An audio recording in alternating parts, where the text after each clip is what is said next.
All right, so my 2 cents about implementing routines and procedures in the classroom.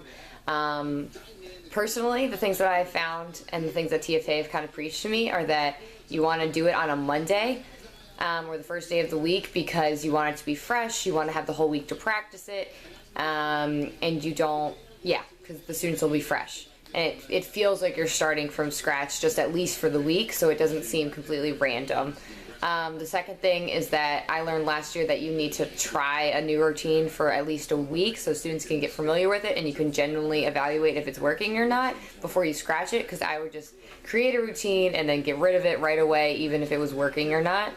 And get rid of it right away when it wasn't working without actually giving it a chance to work.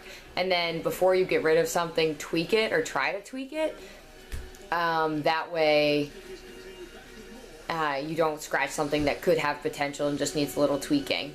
And it's less work on your part if you don't have to scratch something and start all over every day.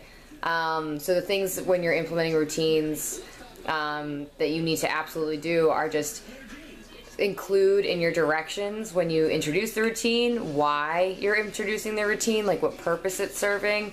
Something I did wrong last year is I made it all like very punitive. I always framed things like it was a punishment or like we couldn't do this correctly, so now we have to do this, and that made students really angry and like belittled them, and they didn't like that.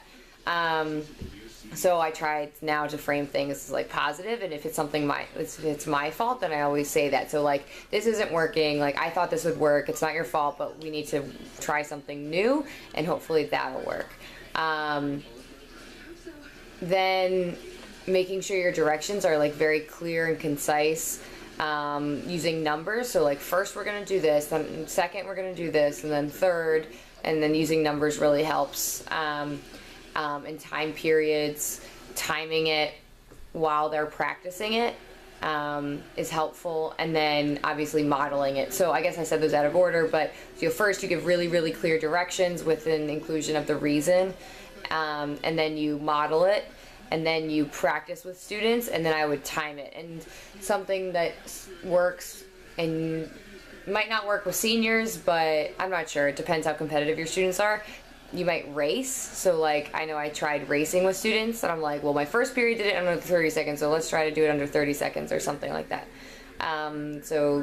While as you practice, not making it boring, I guess, when you practice, but making it fun into a race or something purposeful. I don't know. But that's my 2 cents. All right. Click on video link number 4.